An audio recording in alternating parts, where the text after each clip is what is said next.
2019च्या लोकसभा निवडणुकीमध्ये शिवसेनेने धनुष्यबाण चिन्हावरती लढवलेल्या जागा शिवसेनाच लढवणार असल्याचं वक्तव्य उत्पादन शुल्क मंत्री शंभूराज देसाईंनी केलंय। पॉडकास्ट विथ कमलेश सुतार या विशेष मुलाखतीमध्ये त्यांनी शिवसेनेची भूमिका मांडली आहे। शिवसेना विद्यमान खासदारांच्या कोणत्याही जागेवरचा दावा सोडणार नाही असंही त्यांनी सांगितलंय। 2019 मध्ये लढवलेल्या 22 जागांवरती शिवसेना पुन्हा लढणार असल्याचंही त्यांनी सांगितलंय। कुणीही काहीही दावा केला तरी शिवसेना ठाम असल्याचं त्यांनी सांगितलंय।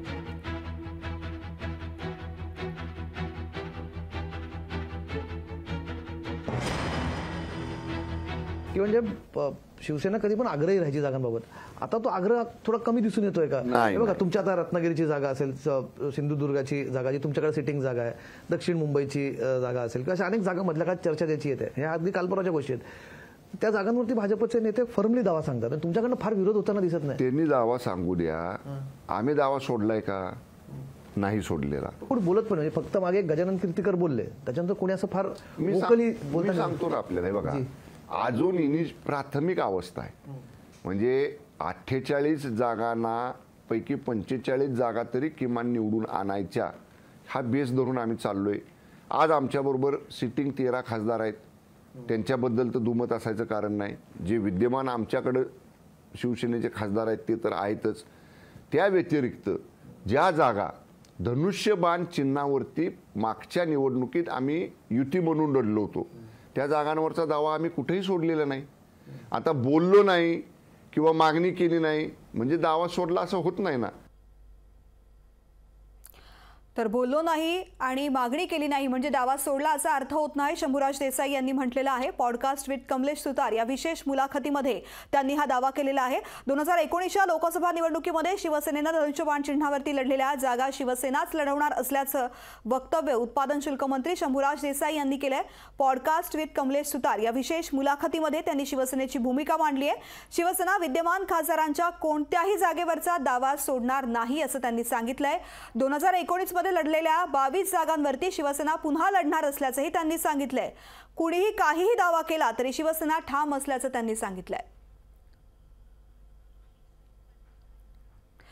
भाजपचे प्रवक्ते केशव उपाध्ये सध्या आपल्यासोबत आहेत। केशवजी, जागा वाटपाबद्दल चर्चा सुरू असताना आता शिवसेनेचा हा दावा, कसं पाहता या दावाकडे? मला असं वाटतं जागा वाटपाची चर्चा अजून सुरू होतीये। त्या सगळ्या विषयामध्ये प्रत्येक पक्षाला दावा करायचा अधिकार आहे, त्याने तो दावा केलाय। शेवटी चर्चा सगळे तिन्ही पक्ष म्हणून चर्चा करतील आणि त्यामध्ये आपला मार्ग काढतील, जागा वाटप यशस्वीपण होईल। केशवजी, 48 पैकी 22 जागा मोठा दावा केलेला आहे शिवसेनेकडून आणि आम्ही मागणी केली नाही म्हणजे आमचा दावा नाही असं थेट शंभूराज देसाई म्हणतात। असं आहे की इच्छा असणं प्रत्येकाचा गैर काहीच नाहीये, त्यांनी मागणी करावी ते काही चुकीचं नाहीये। ज्यावेळी प्रमुख तिन्ही पक्षाचे नेते एकत्रित बसतील चर्चा करायला, त्यातनं योग्य मार्ग शेवटी महाराष्ट्रामध्ये आणि देशामध्ये माननीय मोदींसाठी सगळे काम करत आहेत, मोदींची लोकप्रियता आहे, त्यामुळे सगळेजण एकत्रित बसून तिन्ही पक्ष एकत्रित बसतील आणि प्रत्येक जण योग्य पद्धतीने जागा वाटप करेल याबद्दल शंका बाळगण्याचं कारण। केशवजी, आधी जे फॉर्म्युले समोर येत होते, फक्त समोर येत होते, ते काही निश्चित नाहीयेत, मात्र त्या फॉर्म्युल्यानुसार भाजपकडे जास्त जागा जात आहेत आणि शिवसेना आणि राष्ट्रवादीकडे कमी जागा जात आहेत। 3 पक्षांचं हे जागा वाटप मोठं आव्हानात्मक आहे, मात्र शिवसेनेच्या या दाव्यानंतर कशा पद्धतीने हे जागा वाटप होऊ शकतं? असं मी तुम्हाला तेच सांगतोय की आता हे सगळे फॉर्म्युले मीडियात येत आहेत, अजून जागा सीट शेअरिंगचा कुठलाच फॉर्म्युला अजून समोर आलेला नाही, कारण शेवटी ती चर्चा या सगळ्या अंतिम टप्प्यात किंवा कुठल्याच टप्प्यात अजून नाही। ज्यावेळी ही चर्चा अंतिम टप्प्यात येईल त्यावेळी हे तिन्ही नेते समोरून जागा वाटप जाहीर करतील, त्यावेळी तुम्हाला कळेल कोणाला किती जागा मिळाल्या। त्यामुळे आज आणि प्रत्येक पक्षाने आपल्याला अधिक जागा मिळाल्या पाहिजे अशी मागणी करण्यात चूक काहीच नाही। मात्र केशवजी, जी चर्चा होते त्यामध्ये भाजप हा मोठा भाऊ आहे महायुतीमध्ये असं म्हटलं जातं, मात्र मोठ्या भावापेक्षा शिवसेना जास्त जागा मागितलेल्या आहेत शिवसेनेनं। प्रश्न लहान भाऊ मोठा भाऊ असं आता आमच्यासाठी नाही, आमचे निर्विवादपणे शक्य आहे की भारतीय जनता पार्टीच्या जागा जास्त आहेत, आमदार जास्त आहेत, तो मुद्दाच येत नाही। पण तिन्ही पक्ष राष्ट्रवादी, शिवसेना आणि भारतीय जनता पार्टी एकत्र बसतील आणि एकत्र बसल्यानंतर जागा वाटप समोर येईल, त्याच्यानंतर आपल्याला काही त्या फॉर्म्युलाबद्दल बोलता येईल. आता अजून त्या प्रकारची चर्चा नक्कीच नक्कीच नक्कीच. केशवजी खूप खूप धन्यवाद. आपला मुद्दा आमच्या लक्षात आला. लोकशाही बरोबर चर्चा केल्याबद्दल, संवाद साधल्याबद्दल धन्यवाद. अतुल भातखळकर थेट आपल्यासोबत जोडले गेलेत. अतुलजी, जागा वाटपाची चर्चा महाविकास आघाडी असो की महायुती दोघांमध्ये सुद्धा सुरू आहे. मात्र आता ज्या पद्धतीने शिवसेनेने दावा केलेला आहे, भाजपाला मोठा भाऊ मानला जात होता महायुतीमध्ये, मात्र आता शिवसेनाच मोठा दावा करताना दिसते 48 जागांपैकी. नाही, मुळामध्ये जागा वाटप हा आमच्यातला काही फार मोठा गहन चर्चेचा विषय असं नाहीये. कारण तिन्ही पक्षांचं याच्यावर एकमत आहे की माननीय नरेंद्र मोदी देशाचे पंतप्रधान पुन्हा झाले पाहिजेत आणि त्यामुळे 48 ठिकाणी आमचे उमेदवार माननीय नरेंद्र मोदींना प्रधानमंत्री करणारे लोक हे आमचे उमेदवार असतील.